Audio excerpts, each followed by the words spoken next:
नमस्कार, न्यूज 18 मध्य प्रदेश छत्तीसगढ़ देख रहे हैं आप। मैं हूं आपके साथ प्रशांत कटारे और 15 शहर 15 रिपोर्टर में इस वक्त खबर, गर्भवती महिला को अस्पताल में भर्ती नहीं किया गया है। ये बड़ी खबर है इस वक्त की। सिविल अस्पताल के स्टाफ पर आरोप लगा है। महिला को सुल्तानिया अस्पताल जाने के लिए कहा गया है। भोपाल से ये खबर है। गर्भवती महिला ने घर पर दाई की मदद से बच्चे को जन्म दिया है।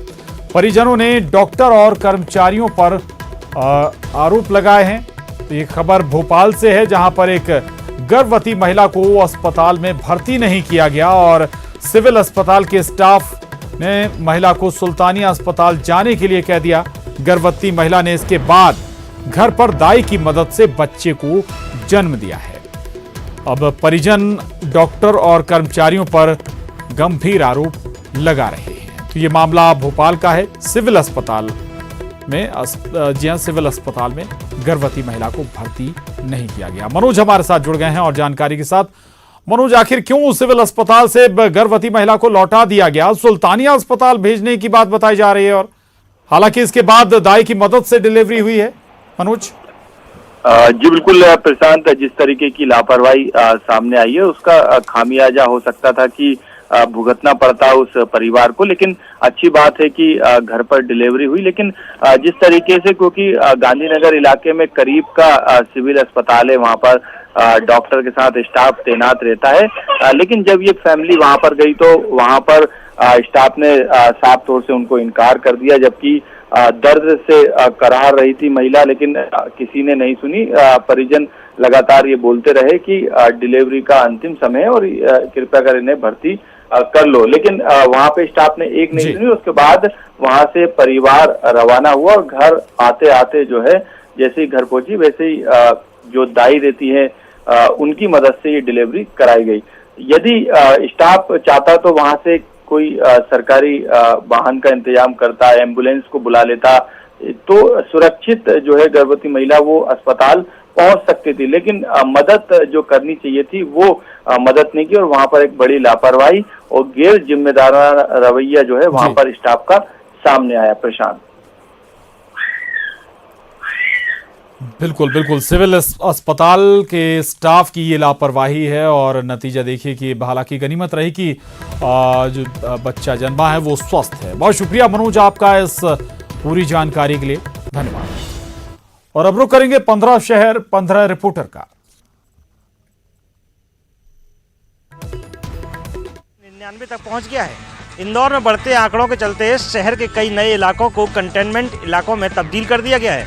गुरुवार रात जारी हुए मेडिकल बुलेटिन में 61 नए कोरोना पॉजिटिव मरीजों की पुष्टि हुई। दरअसल पूर्व से घोषित कंटेनमेंट इलाकों के बाद अब कोरोना संक्रमण नए इलाकों में फैल रहा है। इसमें मुख्यतः मल्हारगंज, तुकोगंज, MIG इलाके शामिल हैं। इन इलाकों में बीते दिनों में बड़ी संख्या में विभिन्न परिवार के सदस्य कोरोना पॉजिटिव पाए गए हैं। हालांकि इससे बाद से ही इन सभी इलाकों को कंटेनमेंट इलाका घोषित कर दिया गया है और यहाँ खासा सख्ती कर दी गई है। पुलिस निरंतर चौकसी भी बरत रही है। साथ ही जिन इलाकों में कोरोना संक्रमित मरीज पाए गए हैं उसके आसपास के इलाकों ने सख्ती दिखाते हुए अपनी गलियों को स्वतः ही बंद कर दिया है ताकि कोई भी बाहरी व्यक्ति प्रवेश न कर सके।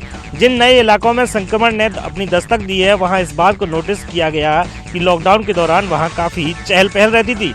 इससे यह बात भी साबित हो जाती है कि कोरोना को मात देनी है तो 100% लॉकडाउन का पालन करना ही होगा। बहरहाल बढ़ते मरीज जनता के साथ जनप्रतिनिधि और प्रशासन की चिंता जरूर बढ़ा रहे हैं, लेकिन जिम्मेदार अफसर फिलहाल स्थिति नियंत्रण में होने की बात कह रहे हैं। चूँकि 2299 मरीजों में अब तक लगभग 1100 मरीज स्वस्थ होकर घर वापस आ चुके हैं। शुक्रवार शाम भी बड़ी संख्या में कोरोना को मात देने वाले मरीज अस्पताल से डिस्चार्ज होंगे।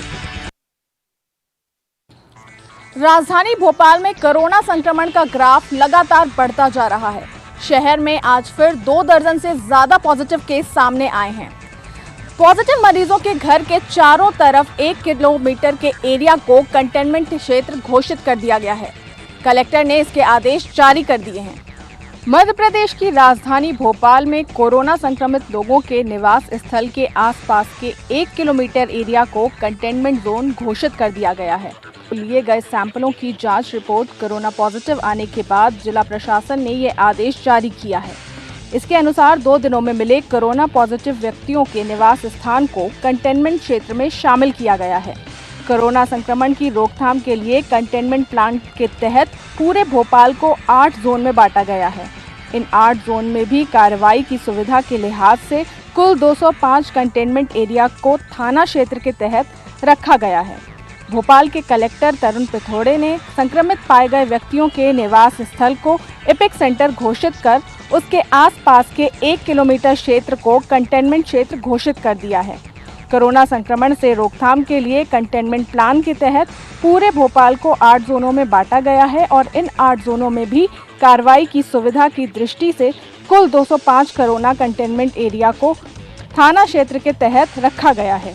बीते समय से यहां पर लगातार कोरोना पॉजिटिव मरीज मिलने की वजह से इन इलाकों को कंटेनमेंट क्षेत्र घोषित कर दिया गया था। इस कंटेनमेंट एरिया में आवागमन पूरी तरह प्रतिबंधित रहेगा। कंटेनमेंट एरिया के समस्त निवासी को होम क्वारंटाइन में रहना होगा। कंटेनमेंट एरिया को पेरीमीटर कंट्रोल किया जाएगा, जिसके अंतर्गत आवश्यक सुविधाएं के अतिरिक्त किसी प्रकार के लोगों का बाहर जाना प्रतिबंधित रहेगा, यानी लोगों को सख्ती से लॉकडाउन का पालन करना होगा। स्वास्थ्य विभाग की तरफ से कंटेनमेंट एरिया में सीएमएचओ ने स्पेशल रैपिड टीम का गठन किया है, जो संदिग्धों की स्क्रीनिंग का काम करेगी। इसके साथ ही जो भी पॉजिटिव मरीजों के कांटेक्ट में आए होंगे उनको चिन्हित करके उनकी कांटेक्ट हिस्ट्री तलाशेगी, लोगों को ज़रूरत पड़ने पर क्वारंटाइन करेगी और लगातार मॉनिटरिंग भी करेगी। हर दिन उनका फॉलोअप भी लेगी। बुरहानपुर में कोरोना का कहर बढ़ता जा रहा है। बीते 24 घंटों में 3 रिपोर्टों में 54 नए कोरोना पॉजिटिव मरीज सामने आए हैं। कुल मिला के अभी तक जिले में 150 कोरोना पॉजिटिव मरीजों की संख्या पहुंच गई है, जिसमें से 9 लोगों की मौतें हो गई है, जबकि 14 लोग स्वस्थ होकर घर जा चुके हैं। इस हिसाब से अभी तक 127 मरीज एक्टिव है। स्वास्थ्य विभाग के अनुसार संक्रमण फैलने का सबसे बड़ा कारण है लोगों का लॉकडाउन तोड़ना।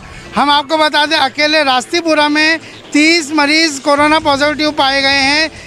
कलेक्टर ने जनता से अपील किया है कि वो आरोग्य सेतु अपने मोबाइल में डाउनलोड करें, साथ ही जो लोग लॉकडाउन तोड़ रहे हैं उनके वीडियो बनाकर सीधे कलेक्टर को भेजें ताकि उन पर कार्रवाई की जाएंगी। कलेक्टर ने लोगों से अपील की है कि वो घबराएं नहीं, कोरोना का इलाज जिला प्रशासन द्वारा किया जा रहा है। प्रदेश का सबसे ज़्यादा हॉट स्पॉट का इलाका जहांगीराबाद बन गया। यहाँ पर इस इलाके में, इस गली में करीब 6 लोगों की मौत जो है कोरोना की वजह से हो चुकी है। आप देख सकते हैं कि ये गली पूरी तरीके से यहाँ पर सील कर दी गई है, लोगों को घरों में रहने की हिदायत दी गई है और जो गली को जोड़ने वाली दूसरी गली है वहाँ पर बैरिकेड्स लगा दिए गए हैं। पुलिस के आला अधिकारी यहाँ पर लगातार 24 घंटे तैनात रहते हैं ताकि लोग जो है दूसरे इलाकों में जाने की कोशिश न करें। आप देख सकते हैं आर.के. सिंह जो कि यहाँ की पूरी सुरक्षा की जिम्मेदारी जिन पर है, उनसे बात करेंगे। सर, ये गली काफ़ी सेंसिटिव है, यहाँ पर 6 लोगों की मौत हो चुकी है। यहाँ पर अभी तक करीबन इस रोड के और यहाँ बगल में जो अहिर मोहल्ला लगा हुआ है और मोतिया तालाब है, यहाँ के करीबन 125 से मामले से ज़्यादा मामले यहाँ के इस रोड के हो चुके हैं अभी तक, जिसमें यहाँ पर चर्च रोड पे और एक अहिर मोहल्ले में 6 लोगों की मृत्यु कोरोना संक्रमण से हो चुकी है। और बाकी जो इलाके हैं इनमें जो बचे हुए लोग हैं जिनको यहाँ से शिफ्ट किया जा रहा है होटलों में सुरक्षित रखने में, कैसे भी हम ये चेन को तोड़ना चाहते हैं, उसमें हमारे कलेक्टर साहब और हमारे डीआईजी साहब रात दिन मेहनत कर रहे हैं, कैसे भी ये चेन को तोड़ के और ये यहाँ से ये ख़त्म किया जा सके। बिल्कुल, चर्च रोड जो है यहाँ पर सबसे ज़्यादा सेंसिटिव है और जो पहली मौत हुई थी वो इस गली के इस मकान में हुई थी। आप देख सकते हैं ये वही जगह है जहाँ पर पहली मौत हुई थी। उसके बाद ये संक्रमण पूरे इलाके में काफ़ी तेज़ी से फैला हुआ है। 250 लोग अभी तक कोरोना पॉजिटिव आ चुके हैं और यही कारण है कि प्रशासन ने यहाँ पर अपनी पूरी ताकत झोंक दी और लोगों को यहाँ से अब शिफ्ट किया जा रहा है। कैमरामैन दीपक के साथ Manoj Rathore, news 18 Bhopal. Hotspot zone से लगातार बढ़ रहे कोरोना संक्रमित मरीजों के आंकड़े के मद्देनजर अब प्रशासन ने एक बड़ा कदम उठाया है। अब भोपाल की तर्ज पे जलपुर में भी उन तमाम संक्रमित परिवारों को शिफ्ट करने का काम जो है वो शुरू हो चुका है और करीब 300 से ज्यादा लोग जो हैं वो शिफ्ट किए जा चुके हैं। किस प्रकार से पूरी शिफ्टिंग की प्रोसेस चल रही है और कितने परिवारों को शिफ्ट किया जा चुका है, हमारे साथ बातचीत के लिए सीएमएचओ डॉक्टर मनीष मिश्रा जी मौजूद हैं। मनीष सर, भोपाल की तर्ज पर जलपुर में भी ये प्लान लागू किया जा रहा है। हम देख रहे हैं हॉटस्पॉट से लगातार आंकड़े बढ़ रहे हैं, कितने परिवारों को शिफ्ट किया जा रहा है सर और क्या प्लान है? माननीय कमिश्नर महोदय जी ने इस बात को बहुत गंभीरता से सोचा और इस पर निर्णय दिया कि जो जैसे 4-6 घर हैं और वहीं कोरोना है, तो अगर उसके आजू बाजू के 2-4 घरों को खाली कर दिया जाएगा तो कोरोना का स्प्रेड खत्म हो जाएगा। जो ब्रेक द चेन होता है वो चेन ब्रेक करने के लिए उन्होंने बताया ऐसा। उसके लिए हमने 2 स्पॉट भी तय कर लिए हैं और उन 2 स्पॉटों पे ले जा रहे हैं। आज से उन स्पॉटों पे ब्रेक द चेन शुरू हो गई है। हालांकि इसके पहले भी हम लगभग 350 लोगों को इसी एरिया के शिफ्ट कर चुके हैं अपना सुख सागर में, जहाँ पे वो क्वारंटाइन में रहे। हॉटस्पॉट जोन में अमूमन जहां ज़्यादा संक्रमित जो मामले सामने आ रहे हैं उसमें चेन को ब्रेक करने का एक प्रयास जो है जो भोपाल की तर्ज के बाद अब जलपुर में भी शुरू हुआ है। जो हाई रिस्क जो आइडेंटिफाई किए गए हैं लोग, उन्हें शिफ्ट करने का जो काम है वो आज से शुरू हो चुका है। मध्य प्रदेश के सबसे हॉट स्पॉट के कब्रिस्तान में इस समय करीब 12 जो कब्र है उनको खुदवाई गई है। आप देख सकते हैं यहाँ पे कब्रिस्तान के अंदर करीब 12 ऐसी कब्रें जिनको खोदा गया, जेसीबी की मदद से इन कब्रों को खोदा गया। हालांकि अब कई सवाल भी उठने लगे हैं कि आखिरकार इतनी संख्या में कब्र क्यों खोदी गई है। हमारे साथ कब्रिस्तान कमेटी के अध्यक्ष मौजूद हैं, हम उन्हीं से बात करेंगे। रेहान भाई, इतनी ज़रूरत क्यों पड़ी इतनी संख्या में कब्र खोदने की? जी, इतनी संख्या में कब्र खोदने की ज़रूरत क्यों पड़ी आपको? 10 से 12 कब्रें खोद के रखी। 10 से 12 कब्रें इसलिए खोद के रखी हैं, हमें हमीदी हॉस्पिटल से बॉडी मिलती है तो उनको घर ले आने की अनुमति नहीं है, वो डायरेक्ट कब्रिस्तान। अब उसकी जांच हुई है, उसको कोरोना है या नहीं है ये हमें नहीं मालूम। नेगेटिव या पॉजिटिव जो भी जांच आएगी उस कंडीशन के अंदर हम ज़्यादा डेड बॉडी नहीं रख सकते, क्योंकि एक कब्र खोदने के अंदर 4 से 5 घंटे लगते हैं।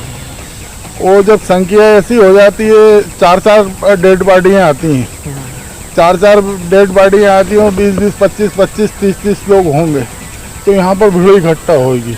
अच्छी बात है। यहाँ पे आप देख सकते हैं कि कमेटी ने इस लिहाज से यहाँ पर इतनी बड़ी संख्या में कब्रों को खुदवाया, क्योंकि कब्र को खोदने में काफ़ी समय लगता है और आप देख सकते हैं जेसीबी की मदद से यहाँ पे कब्र को खोदा गया है। लेकिन यहाँ पर ये कोशिश रहेगी आने वाले समय में कि इन कब्रों को जो बाकी इनके पास जो लेबर मौजूद है उससे यहाँ पर इसको ठीक कराया जाएगा। उसके बाद कोरोना पॉजिटिव हो या फिर कोरोना संदिग्ध मरीज हो जिसकी मौत हो जाती है, उनके लिए यहाँ पर ये व्यवस्था की गई है।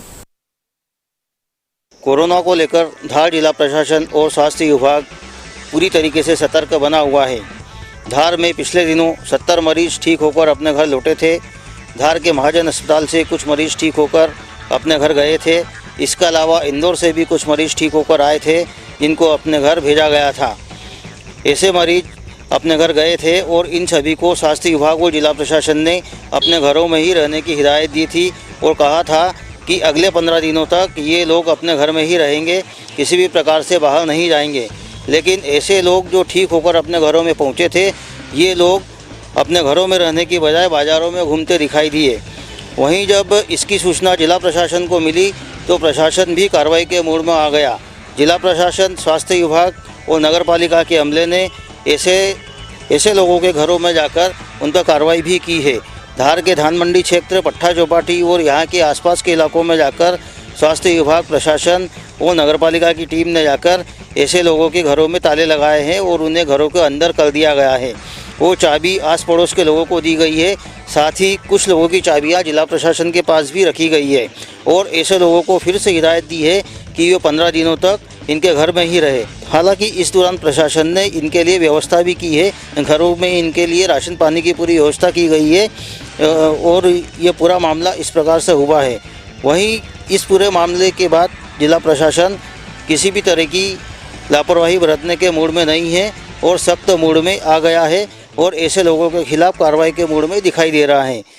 इस भीषण आपदा में बीजेपी ने भी बीड़ा उठाया है कि कोरोना पीड़ितों की मदद आर्थिक सहायता के साथ कर दी जाए। दरअसल केंद्रीय बीजेपी ने छत्तीसगढ़ बीजेपी को 50 करोड़ रुपए जुटाने का टारगेट दिया था, जिसमें बीजेपी की ओर से दावा किया गया है कि 50% से अधिक टारगेट पूरा कर लिया गया है।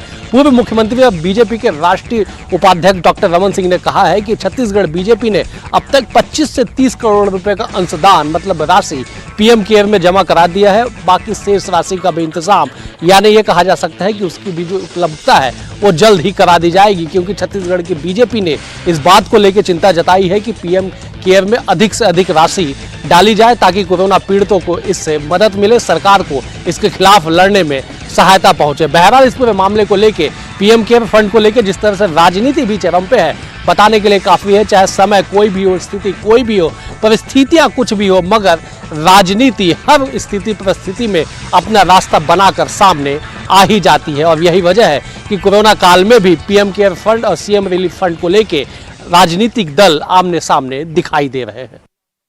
छत्तीसगढ़ में आज रात 12 बजे से टोटल लॉकडाउन 2 दिन के लिए लागू कर दिया जाएगा। शनिवार और रविवार तक पूरा टोटल लॉकडाउन रहेगा और सोमवार को सुबह 5 बजे इस लॉकडाउन को हटाया जाएगा। राज्य सरकार ने पिछले दिनों ये फैसला लिया था कि राजधानी रायपुर समेत अन्य जिलों में टोटल लॉकडाउन 2 दिन तक रहेगा, क्योंकि जिस तरह से संक्रमण ना फैले इसकी पूरी एहतियात बरतने के लिए राज्य सरकार ने फैसला लिया था। उसके अंतर्गत आज रात 12 बजे के बाद टोटल लॉकडाउन रहेगा। जो अत्याधुनिक जो सुविधाएं हैं, जो अत्यावश्यक चीजें हैं, उनकी दुकानें खुली रहेंगी, मेडिकल दुकानें खुली रहेंगी, दूध की दुकानें खुली रहेंगी।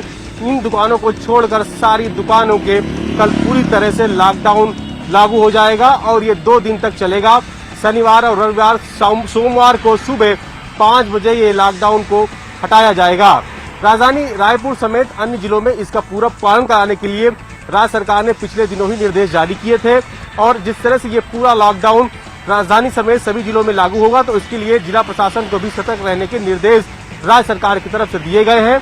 और ये टोटल लॉकडाउन इसलिए किया जा रहा है कि जिस तरह से संक्रमण न फैले और राजधानी रायपुर समेत अन्य जिलों में जिस तरह छत्तीसगढ़ पूरी तरह से संक्रमण जो कोरोना का संक्रमण है उसको फैलने से रोकने के लिए कई एहतियातन राज्य सरकार ने कदम उठाए हैं। उसी तहत ये 2 दिन का जो लॉकडाउन रहेगा, आज रात 12 बजे के बाद से 2 दिन का टोटल लॉकडाउन लागू कर दिया जाएगा। कोरोना काल के इस वक्त में मजदूर से मजबूर बने श्रमिकों के वापसी पे उन्हें क्वारंटाइन करने के लिए राज्य सरकार की ओर से 16,000 से अधिक क्वारंटाइन सेंटर की स्थापना की गई है। सीमावर्ती क्षेत्रों में भी 600 से अधिक केंद्रों की स्थापना की गई है। राज्य सरकार ने कहा है कि 5,35,000 से अधिक मजदूरों को, श्रमिकों को, ऐसे श्रमिक जो या तो प्रवासी होंगे या छत्तीसगढ़ के श्रमिक जो अन्य राज्यों से यहाँ पे आएंगे, उनको वहाँ पे रख के क्वारंटाइन करने की व्यवस्था की गई है ताकि वो 14 दिन की क्वारंटाइन अवधि समाप्त करने के बाद ही अपने गांव, अपने घर जा सके। इससे संक्रमण न केवल बढ़ने का खतरा कम होगा बल्कि मजदूरों को एक बेहतर सुविधा भी यहाँ पे मिलेगी। दरअसल इतने बड़े संख्या में 5 लाख से अधिक श्रमिकों के लिए क्वारंटाइन सेंटर बनाने के मामले पे छत्तीसगढ़ देश का अपनी श्रेणी में पहला राज्य बना है जिसने इतने अधिक मजदूरों के लिए व्यवस्था की है। बहरहाल देखना होगा कि अब भी छत्तीसगढ़ में प्रवासी मजदूरों का आना तो जारी है, मगर छत्तीसगढ़ के जो अपने मजदूर हैं उनके आने का जो सिलसिला 11 मई से शुरू हुआ बदस्तूर जारी है, लेकिन जो रफ्तार है वो थोड़ी सी कम दिखाई पड़ रही है और यही वजह है कि इस मामले को लेके अब पक्ष और विपक्ष आमने सामने है। बहरहाल इस पूरे मसले पे यही कि छत्तीसगढ़ में श्रमिकों के लिए 16,000 से अधिक क्वारंटाइन सेंटर बना दिया गया है, जिससे उम्मीद यही है कि आने वाले समय में श्रमिक तो इसका लाभ लेंगे, इससे ही छत्तीसगढ़ में संक्रमण की जो स्थिति है, जो खतरा है, वो कम से कम हो पाएगा। कोविड-19 के चलते लगातार बढ़ रहे लॉकडाउन के बाद अब माध्यमिक शिक्षा मंडल ने यह फैसला कर लिया है कि जो बचे हुए पेपर हैं उन्हें रद्द कर दिया जाए और इसके लिए एक तैयारी ये भी की है कि जो उन संबंधित विषयों के शिक्षक है वो आंतरिक मूल्यांकन के आधार पर छात्रों को नंबर दे देंगे। हम आपको बता दें कि जब कोविड-19 शुरू हुआ उसके बाद माध्यमिक शिक्षा मंडल की 10वीं और 12वीं की परीक्षाएं चल रही थी। उस समय कुछ पेपर तो हो गए थे, लेकिन उसके बाद लगातार बढ़ते लॉकडाउन के चलते ये कयास लगाए जा रहे थे कि कुछ समय बाद माध्यमिक शिक्षा मंडल बचे हुए जो पेपर हैं उन्हें लेने की तैयारी करेगा। लेकिन एक के बाद एक बढ़ रहे लॉकडाउन के बाद अब शिक्षा मंडल ने ये तय किया है कि जो बाकी के बचे हुए पेपर, जिनमें कि संस्कृत, भूगोल, मनोविज्ञान, समाजशास्त्र जैसे पेपर हैं, इन्हें नहीं लेने का फैसला किया है और जो आंतरिक मूल्यांकन के जरिए छात्रों को नंबर दिए जाने की तैयारी की जा रही है। अब ऐसे में जो छात्र ये डर रहे थे कि वो पास होंगे या फेल, उनकी चिंता कम से कम इस बहाने दूर हो गई है। इसके अलावा दूसरी तरफ बात करें मूल्यांकन की, तो जो बाकी के पेपर पहले हो चुके थे उनके मूल्यांकन की लगभग 1.25 लाख कापियाँ जो है वो बस्तर में जांचने के लिए भेजी गई थी, जिनका लगभग 75% काम जांचने का पूरा हो चुका है और लगभग 25% जो काम बचा है उसे माना यह जा रहा है कि बहुत जल्द उसे भी पूरा कर लिया जाएगा। माध्यमिक शिक्षा मंडल इस तैयारी में है कि रिजल्ट घोषित जो है वो जून के पहले हफ्ते में कर दिया जाए। उस लिहाज से तैयारियां जो हैं वो लगातार जारी हैं। इसके अलावा साथ ही अब ये भी तैयारी की जा रही है कि अगला शिक्षा सत्र कैसे शुरू किया जाए, उसकी भी तैयारी है। चूँकि अभी इस तरह की आशंकाएं लगातार नजर आ रही हैं कि कोविड-19 से निपटने के लिए जहां सरकार प्रयास कर रही है तो वहीं सावधानी अभी काफ़ी ज़रूरी होगी। इन तमाम प्रयासों के लिए अब नए शिक्षा सत्र में किस तरह के प्रावधान होंगे, कैसे बच्चों को स्कूल बुलाया जाए, कैसे उनकी कक्षाएं लगेंगी, इस बारे में भी जो है तैयारियां जो है माध्यमिक शिक्षा मंडल ने शुरू कर दी हैं और ये कवायद कर रहा है कि आने वाले शिक्षा सत्र में किस तरह से बच्चों का स्कूल में प्रवेश होगा और कैसे वो कक्षाओं में बैठ करके अध्ययन करेंगे। बहरहाल इस बुलेटिन में बस इतना ही, लेकिन आगे देखिए मुख्यमंत्री शिवराज सिंह चौहान से न्यूज़ 18 की एक्सक्लूसिव बातचीत।